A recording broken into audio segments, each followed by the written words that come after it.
رسول اللہ صلی اللہ علیہ وسلم نے فرمایا، اسلام کی بنیاد 5 چیزوں پر قائم کی گئی ہے۔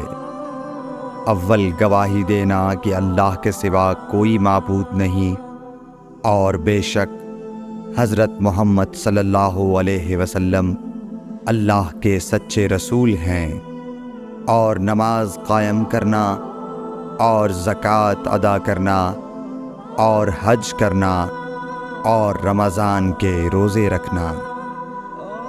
صحیح بخاری حدیث نمبر 8۔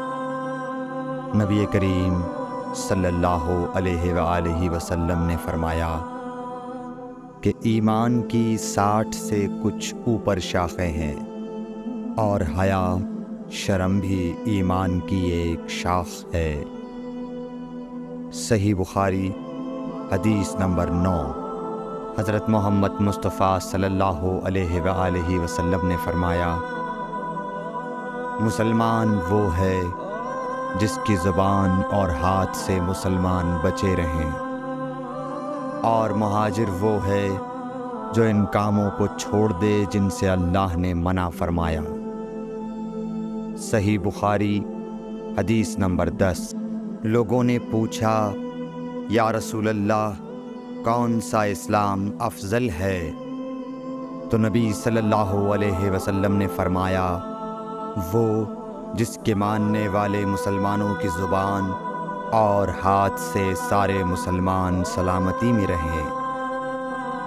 صحیح بخاری حدیث نمبر 11۔ ایک دن ایک آدمی نے حضرت صلی اللہ علیہ وسلم سے پوچھا کہ کون سا اسلام بہتر ہے؟ فرمایا، یہ کہ تم کھانا کھلاؤ اور جس کو پہچانو اس کو بھی اور جس کو نہ پہچانو اس کو بھی، الغرض سب کو سلام کرو۔ صحیح بخاری حدیث نمبر 12۔